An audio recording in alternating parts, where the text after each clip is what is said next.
Hello Hello! and welcome everybody. I'm Adam Kammerling. I'm Deanna Rodger, and this is BBC Words First Apples and Snakes Digital Showcase. Adam, what's been going on?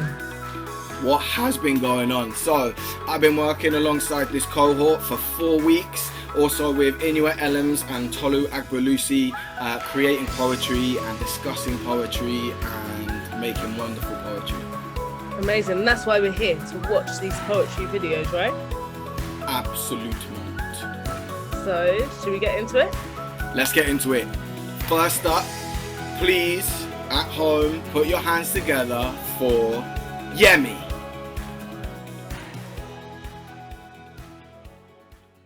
How can I have the courage of queens? To be courageous yet gracious, how can I be greatness? In a world that dims your mind and dims your light, courage, I can't lose sight of my purpose, of my calling, accelerating forwards and never stalling, not for anyone or for anything, not for any government or for any king. For this is the courage of queens, and for this I know I'll be seen. How can I fulfill my purpose in a world of judgment? It makes you nervous. In a world that sells you insecurities, in a world that's full of impurities. To be courageous yet gracious, how can I be greatness? To be empowered yet empathetic in a system that's pathetic, in a system that set me up to fail. I've got no time to be frail, to be weak. The courage of queens is what I seek. To be a compassionate leader, to be wise with reason, intelligence and benevolence. Life is your right. Fight for your freedom. To influence with light, to inspire and continually aspire to amount to more. It's my mission here to settle scores. Courage to present my full self and not care what they think. It's all about aligning, gotta let them all sink. Mind, body, spirit, that's how you'll see the silver linings of this thing we call life. A war between eco and ego. Well, here's the placebo, the society we live in. I pray that I find courage from within, to look them in the eyes though it may turn them to stone. Courage to rightfully reclaim my throne, for this is the courage of queens, and for this I know I'll be seen. To be courageous in my work in the moments that life hurts, to speak on the things I hold close to my heart, but I can't get anywhere unless I make a start. So courage to know my worth and to flourish, to put out good in a world of evil. This is what they're scared of, upheaval. For this is the courage of queens, to see life outside the screen, outside the illusion. And it's okay to make mistakes. If you truly are human, then you'll never be losing. I need the quality of being fearless, a courage to love, and that comes from above, to trust and persevere in a future that's unclear.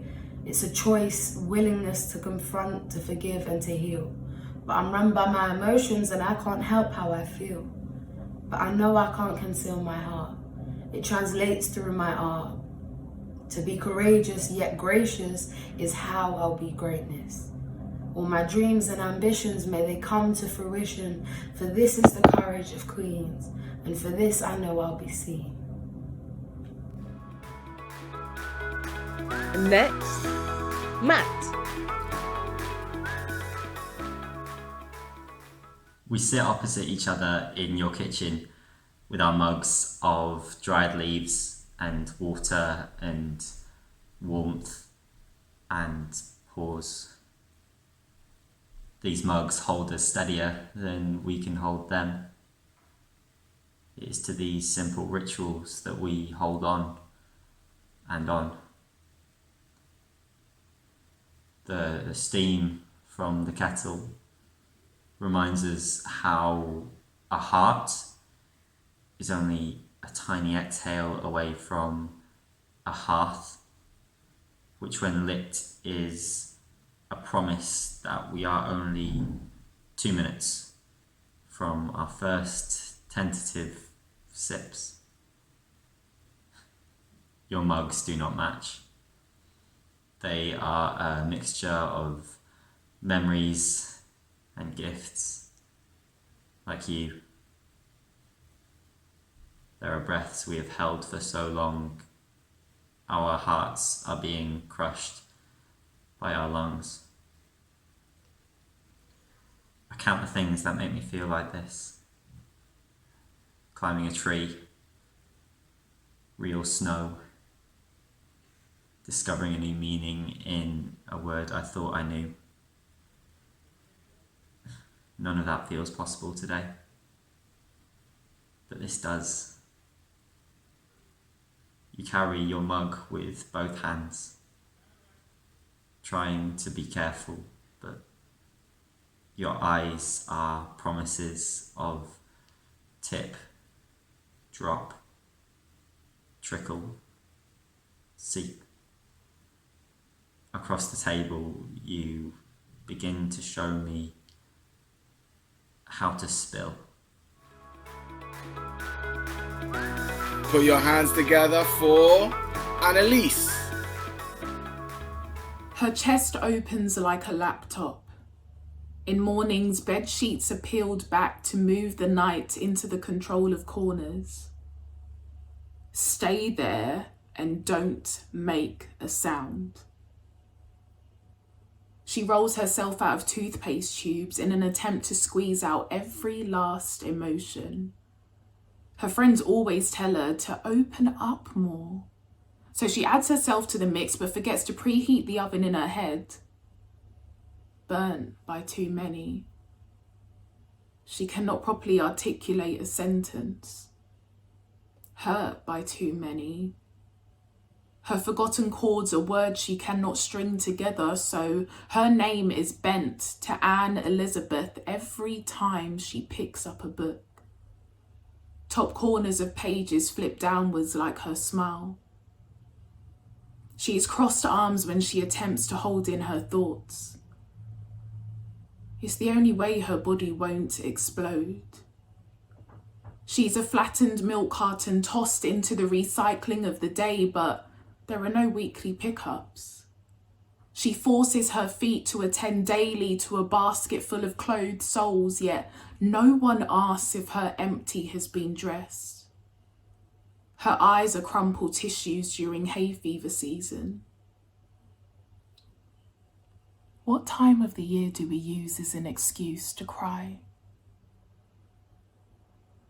She lays towels in squares like puzzled pieces, wishing she had more holidays planned to escape from confusion. She's pizza left to enjoy the next day, but struggles to see what good can come from preserving. Her poker face has been replaced by a poker hand in an attempt that her heart will soon reach her sleeve. She scrapes compliments together like pennies from princes, hoping one day cash will be king. Stuffs her opinions of herself into a compact mirror, and closes the day on the unimpressionable origami masterpiece that is life.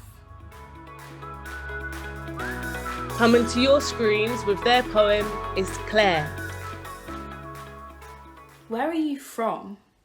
No, but where are you actually from? See, my ethnic diversity is met by a shadowed sense of prophecy that I'm neither here nor there. I'm born British, but my identity is beyond their care, because when they see my skin, that I see sins blurred into the backgrounds of stealing their things, taking their jobs, making life unfair, looting the benefits, reeling in free health care. They say I'm diluting the country one drop at a time, making juice taste like sewage, tummies turning at the sights. My stance on life is over-exaggerated. See, racism doesn't exist, I just make things complicated. They're not ignoring your cries or hurling verbal attacks, oppressing your voice, even calling the police, or feeding the systemic slavery that exists. Societal shackles are not real, so what are the pains that I can feel, and what are the names that I get called, and the microaggressions attached to us all? But they continue to say, My identity as a woman is not unjust and intersectionality exists. I just choose to lack trust in a society and it's all actually down to me. See, it's my daddy issues and low self-esteem. Walking home alone at night actually isn't that deep. See, just keep yourself clothed and stop being a slut. See, it's the way that you dress is just asking to be touched. But I say, I'm enriching this ground, blooming vines and new sounds, a different culture you've never heard, something to benefit our earth. I might look novel to you, but that's not my fault. See, my African Eve heritage can show you the spot, the DNA ancestral to us all. I'm not looting or stealing. This home is mine too. The sooner you stop fighting, you'll see the power is in many, not few. You see my eyes? They hide secrets of the past, apologies for mistakes, nasty comments and scars, but they also hold fire that roots across my chest, hands filled with spice to season the best, those who want it all for those who have no more, equality written through our veins, empowerment enchanted through our brains, crowns back where they once had fallen, ready to adjust those who have had theirs stolen. So when they say, I will say, we aren't moving anywhere, we are here to stay. Generations for the better, generations for change. Make some noise at home by yourselves for Noah! The waves are exhausted tonight, and the fish aren't biting. Before he left a skylight to the wasting parts of the sun. And us. My brother says angels have sore throats from all the praise for the Yemeni girls like Mum, raising kids like us. Mum says, I don't feel it because the rocks haven't been here long enough to become sand. But getting older has been hard without you. Sometimes we still find water in the walls. I run back and forth between the living room and the kitchen, stick fishing hooks through the bruise, and silverfish wrinkle under my eyes. At night, I hear her say it again. I look just like you from underwater, faulty-bodied, a metal mitosis. Watch it age me the same way it did to you. The way salt water eats a machine. So next up, we have Moses. For me, it was another night of the drink. Punches were thrown. Why we even fighting is still unknown. I just know out of the two, I was the one losing. That was the reason the old man found that so amusing. I looked at him and thought, why should I give you respect? An old man with an old man you scarf across his neck? He looked at me and said something oh so strange. If you could live life again, what would you change? I've spent 8 decades on this earth and I've unearthed more hurt that can turn any man berserk. And what's worse, I was about your age when I fell in love with the pound sterling. I thought it would make all my fears disappear like Merlin. Back then, my back pocket wasn't filled with the current monarchy. No currency made me feel like a mockery. So I knew I needed to come up on the ranks of my own. I didn't care who I used as my stepping stone. Before I was a quarter century, a quarter of South London's pounds went straight to me. Drug-filled nights were filled with debauchery. I became nothing more than a pure monstrosity. I was living a lifestyle many long for and seek, but I came up too quick. That meant I was quick to peak. This is the point where the plot thickens, the strong grip of reality decides to kick in. The people at my side were just pure leeches. Friends were certain they were serpents with human features. They took everything until there was nothing left. All I had was the clothes on my back and a breath. It's amazing how little people are concerned when they see that the tables have turned. Life is like trying to hold water within your hands. It always flows through your fingers. A truth I now understand. I was never there for my son much. Never talked to each other, not even a touch. The disease of absent fathers is vile.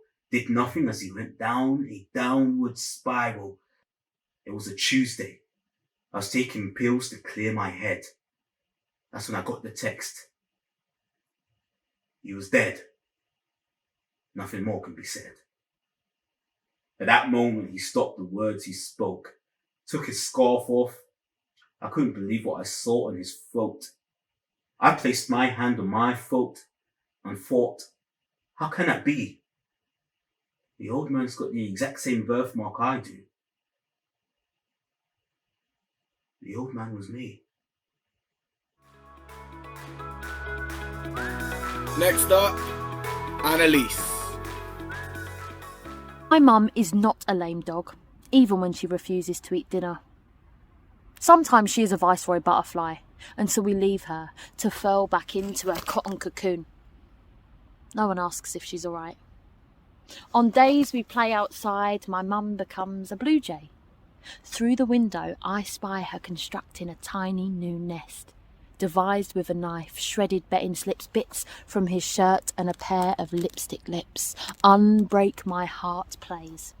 Mum whistles, pecks dust away from the brasses, walls, carpets. Our smiles in the family portrait, and the picture of the white horse by the waterside. I'm sure I saw her take a sip. The night before we leave, her iridescent stretch marks glint off the bath's plastic, carrying with it her screams of laughter when I ask her, how did all 6 of us fit in your belly? Did we eat beans on toast in there? Her tongue clicks, limbs flip. My mum's a mermaid. She won't show me her legs. Instead, she sinks her tail deep into the depths and rests it next to a shampoo bottle bobbing like a dead fish. I spy at the bottom of Mum's nightie, dry legs limping into their bedroom. I spy her stiff lilac towel. From it I begin unravelling shed skin. My mum's a snake. In stories, snakes are sneaky. But I've never found real proof of a snake being a bitch, liar or bad mother who broke up her family. Family.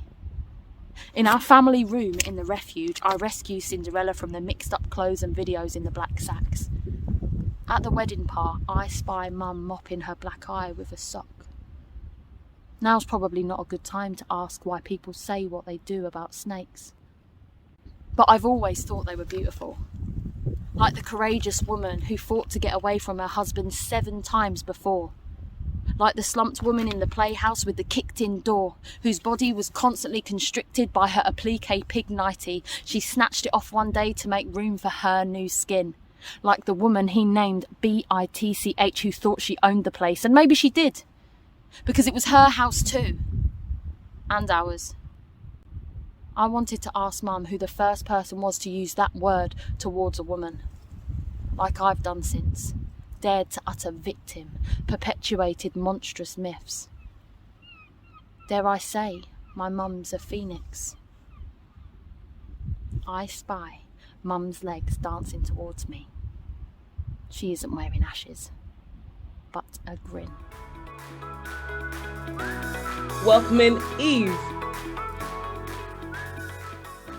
My tipsy best friend, tipsy like more free, keeps saying to me, one day I really want to be kissed by a girl, just to know what it feels like.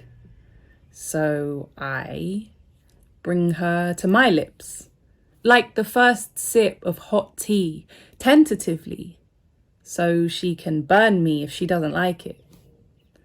But as we meet, she melts. We meld together, flicker like a string of fairy lights. Our smiles become each other's, and the kaleidoscope behind my eyelids, like no colours I've seen in my 16 years of life. How long have you been hiding from yourself? Laying 1,000 first kisses into our curiosity, locking lips to throw away the key. No one at school can know we did this. We float downstairs into the dark. The fridge swings open, glowing to match us. The one time a rush of cold air feels generous. We huddle in closer. Act like we can't remember how to close it as we usher in gulps of my dad's icy wine, so chilled it makes our ears ring.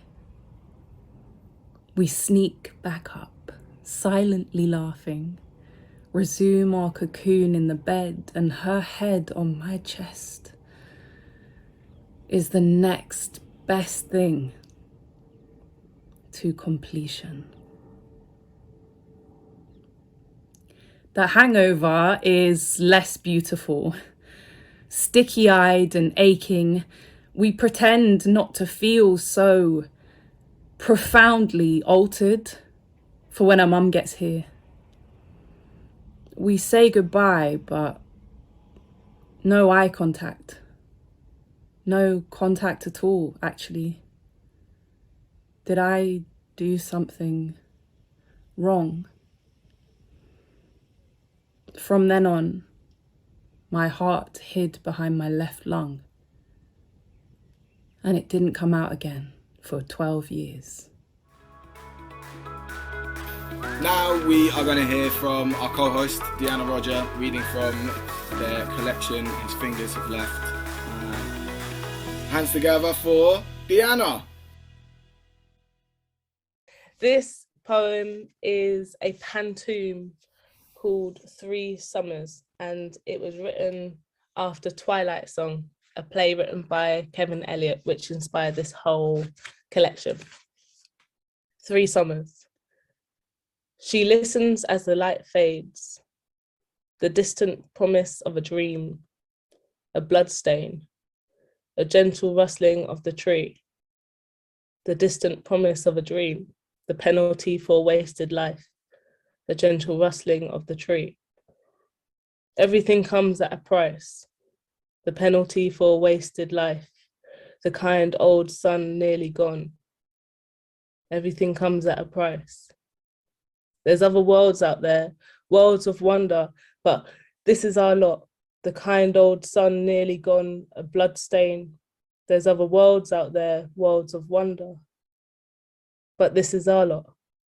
She listens as the light fades. Thank you.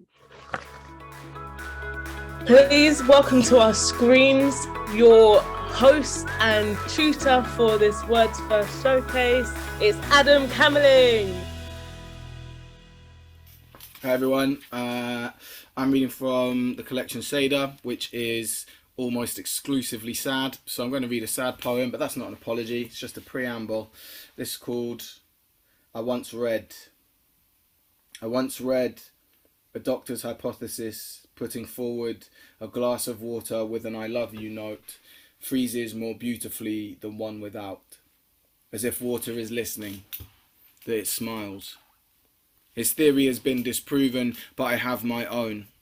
I'm investigating how loss can drown, how absence is also a flooding. There is yet another hypothesis, self-injury. Self-injury is congruent with negative feelings in regards to self-image, not in regards to this image, wall-mounted and held to, not this photograph of line A and B and a boy in dust cap and shorts with his sisters, not this boy unambiguous in silver nitrate, knowing he must be brave, please, for his sisters, not both his baby sisters. Thanks very much. And now, Adam. When I smell fire and see kites, I know I'm back home. Blessed is the life that has been touched by the kite wars, and mine is truly blessed. I was 7.5 with 3 fingers to my chest. 05 of Galgod, we lost some of the best. When you're third born, you've watched long enough to know your part. Hesitation can't be paid to the toll this creed charges. There is honor in this struggle and glory in our battle, while skill is for the taking, auspicians only for receiving. They say you can tell a lot from someone's paper and sticks, Three-siders, diamonds, unceasing curves and wings. Nobody knows if you select or are selected, but a bond is built the day your wandering guy becomes interested. Focus though. The time is nigh for bloody skies and fearless life. Ascend and search the rooftops, give a wave but hide your smile. Do not let giddiness overcome anticipating paper cuts. Your windows of opportunity will arrive when they should. Now, grip the ground, fasten palms, store your best foot forward. Once you unleash the yarn, escapes aren't found front, middle or back. No, escape from here is snapped string. Your weapon is your wager. These skies are but our battlegrounds for brutish altercation. Drift towards and glance your gloves. Tiger prowls with a pilot's touch. And so you dance under intimate tension. A first date. Shy teens. But your 20s arrive in lightning time and it's all on the table in plain sight now. Jab, jab, jab and hook. Good. Now bob the uppercut. Okay, their flanks in sight. Catch the breeze and glide. Oh, wait, no. Pull back, it's a trap. Take a nosedive before shooting high. A master stroke. Watch smoke rise while a chopper falls. Chase that spiral limp. Finalize your win. That's it. My butter Aries would be proud. Celebrate, recuperate, then prepare to fly again. But first, spare a thought for the loser of today. Each time a kite's formed from flaxen trees of foe, only the most savage of us can detach ourselves. See, not only pride or war is lost, a fragment of a soul is gone. Extension when we rise this bark, we're symbiotes for battle scars. Still, lamenters for the newly pained though. Recollect and seek their courage, win back their soul and aim for yours, but such is life in this village. I hope you're enjoying yourselves. Get comfy, it's Billie. Kissed before. She has been kissed before.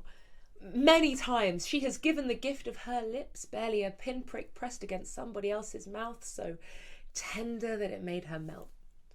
She has kissed back before. She once received a massive cold sore. She has balls to the wall snogged someone, pressed up in a bathroom stool, hogged somebody's mouth, set up camp by their tonsils, had to be dragged back out. She has kissed for so long that she nearly swooned. Due to lack of oxygen intake, the opposite effect of mouth to mouth, there isn't an out that she couldn't make. She has kissed the back of her hand in preparation for that planned fateful moment when she will definitely be pulled up on stage at a concert and be seriously pashed by the lead singer, so she needs to make sure that the kiss will linger in his mind. Could you get out of my room, Mum?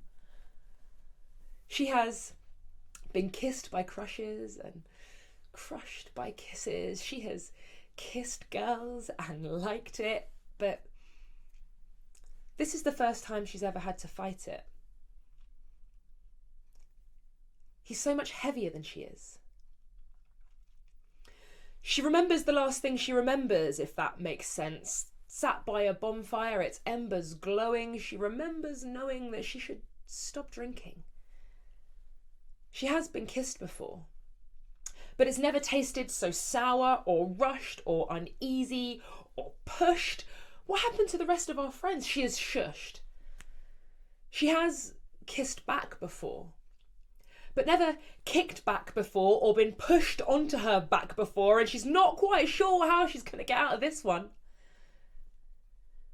She hates the feeling of his tongue, but she lies still. She has not done this before. Everything about this is aching and wrong. Birdsong. She can hear that. Sees the last of the fire as the night fades to black. She has been kissed before, but never like this. The old her will be missed in the morning, and people will whisper that she deserved it, and nothing is ever perfect, and anyway, she was far too drunk. And now we have Ronke. Papa, the elephant is sitting on my chest again. She makes it hard to breathe. She is 13 tons of am I good enough to my chestfuls of no, and I am suffocating under the weight of her. See, at first, I tried to square up to her.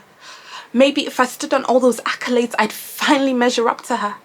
But she commandeered my triumphs, turned each of them into a weapon, every achievement a bullet, taking shots at my self-esteem, triggering self-doubt, reminding me that what was, I can never get back.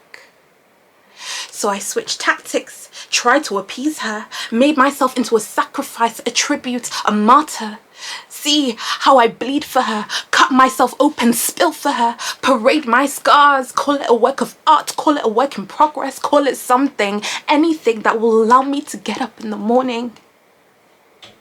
She is a master illusionist, turning my day into an obstacle course I struggle in maneuvering. I find myself tripping on overthinking, falling down a rabbit hole of self-pity. I land face first into fear disguised as humility.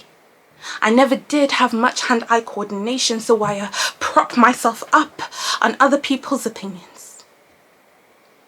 Don't get me wrong, sometimes she's good company, a consistent friend that's always checking in on me, but she has no concept of boundaries, always crowding me.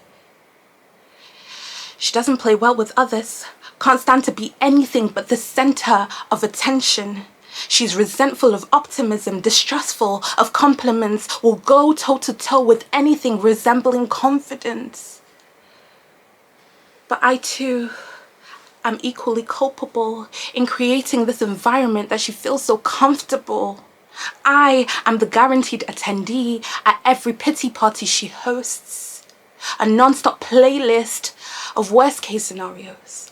I am the centerpiece arrangement of self-depreciation, the buffet table of worries for her to feast on. Papa, you know I am my parents' daughter, a warrior, a fighter. But how can I wage a war when I am the soldier on both sides? For I am her and she is me. My burden to cast, my shackles to free, my weight to lay down, my elephant to unseat. And here we have Ingrid's poem. You are almost blind. You mistake a foam green ball for an apple. It sits in our living room, on a pile of paperwork, smiling at me with a bite in it. This ball brought me home. In your shop, the elderly customers laugh so much they forget their walking sticks. There's a full-on collection, as if they forget they need it, forget their pain for a bit. You knew exactly what to say that time to make me glad for air. I've been listening to the rain again, in my headphones so I can sleep. It hushes the new silence when my thoughts fester. You said you felt lucky to have the love of 3 strange and quiet things. We never left you completely, always found a way to come back. We're strange with those flies. I don't know where they keep coming from. They're baby bluebottles, loads of them. They keep appearing. You and Mum are exhausted, so they found somewhere neglected enough to be born. They don't know how to be scared yet. They just sit places all iridescent and small, and no matter what you do, you can punch the surface next to them and they don't leave you, don't even flinch. I almost freed them, all but 2 killed by accident. I wanted to be that smell of oxytocin earth that lets you be what you want to be and takes you back and makes you bloom. to hold without touching, to hearten without speaking, to feed without moving. I pick up the phone on a Wednesday. It's you. Your voice looks out of the door of a plane, furrowed and wide. My whole life I was lucky enough to see you punch giant after giant, and now I must face the giant unshaking glare of hearing you scared for the first time. The thought of your brother laughing at you if I'd got my wish like you told me he would makes my atoms feel defiant and glad to be a person for a bit. And now, Theo. Whose Damage by Theo, Ioannou. It must be what I said, she'll think again. Although, before she tapped her card, she fought with words. As with the ones who damage. Because in truth, when he had said, perhaps it's me, his tongue dripped down her eyelids. This bus that drove to someplace else left them concerned, but still naive. She took her place against his seat. Because in fact, it's not for her that he seemed pensive and he feels guilty. But she, whose damage is to fall in arms that aren't hers,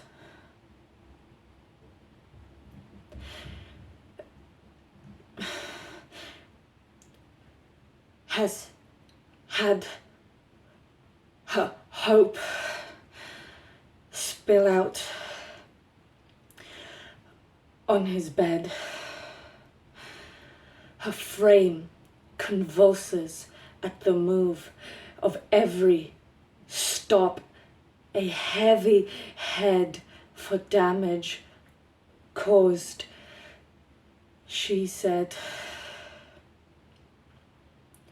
the churning stops when the ride ends. And lost for words, relentless, sure, but agile feet, whose noise kept leaking from her lips. Next we have Jay. If Lazarus did not want to live, would they still call him miracle? Purgatory's infamous drop out, his soul pulled back into decaying skin and soft linen. By those that didn't stop to ask, do you even want to come back? His bandages drop like curtains, guillotining the end of Act 3. He walks onto the world stage and performs a loving tragedy. This is what you do for family. They throw thorn roses, grin. Lazarus knows ingratitude is a sin. Each catch, a cutting encore. Another half Lazarus becomes a rewritten epitaph. They say whoever believes in love receives life, that even physical death can never take away. When my dead name leaves my mother's mouth, Jemima is resurrected in her parents' house. My binder becomes burial cloth, collapsing on the living room carpet. As my mother hugs me, her feet trample fabric. She wrote this play with her womb. My protest is a scene that didn't make the cut. And still, I hug my mother back. Next up, we have Nigeen. Your mother has been a wall recently and you can't see through. The day your mother left her mother, she didn't expect to get past the border. 2 years and a swollen belly later, she learns that was the last goodbye. Your mother memorized the roads all the way here, but she doesn't know how to go back. At the age of 19, she left a village to be a wife and now a whole country to be a mother. Your father is heavy with guilt, but your sad eyes are the boundary. You have inherited the sea from your mother, but she's on fire in the kitchen. Alhamdulillah, she praises the flames. Every night your mother sends out a prayer, you cry. On the odd nights she's not on her knees, you bargain with God to send her the comfort your 8-year-old arms can't provide. She has always given you more love than you could carry. She couldn't construct a sentence in English, but she built an entire world for you. But now she is scattered. She is everywhere but here. You notice your mother's sunken eyes but stay silent. You imagine holding her limp head in your lap. Your father tells you the day you were born, your mother's hands were temples. But now you feel like a sacrifice between two cultures trying to remain soft. You thought she left it all behind. Cemented springs, the culture of flutes, the smoke-wrapped mountains. But sometimes when she thinks you're all asleep, she brings out the only memory of home and weeps. Whenever your mother tumbles out of her mouth, your throat loads with shame. She would rather be there and not here. Her entire life is a giant sigh. And our last poet, Charlie. Hey, how's it going? I just called to check in, although it is like 2 a.m, so even you are probably resting. I can't sleep, so I've just been besting all your scores on Mario Kart.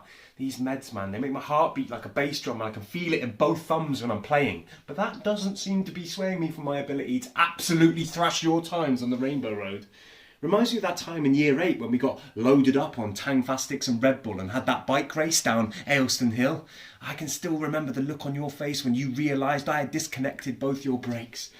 A joyous moment in time. Seconds before I realised that you'd done the same to mine. My heart was beating so fast then when we couldn't stop before we passed the bend at the bottom of the hill. That thorn bush really hurt. But it wasn't until we got out of it and were play fighting in the dirt that I figured out why I love you. It's because you think the same as me. It's plain to see how we were going to be friends from day one. Serendipity. I know it's been a while since I called. Life, I guess, it's all so big sometimes that you forget about the little things. Remember when you thought I forgot about your birthday? The way your cheeks were puffing out under that little fringe, waiting all day for me to say something.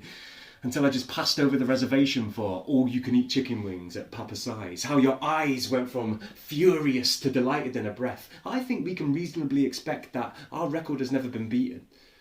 They probably stopped doing it after that, although I haven't been back since. I got a new job, that independent record shop at the end of Ledbury Road. You know, the one that nobody goes in, the one that you say is frozen in time, and that is why you like it. The manager is nice. When he catches me staring into space, he actually has a sincere face when he asks me if I'm okay. I want to say, not really, but I just say, yeah, I'm fine. He says that I can talk to him about anything, anytime, but I doubt I can tell him that I can't get the whiplash sound of your skull cracking against the concrete out of my mind. About how I declined your invitation to come out that night. About how if I'd said yes, I probably wouldn't have had to sit through the sight of that mobile phone video.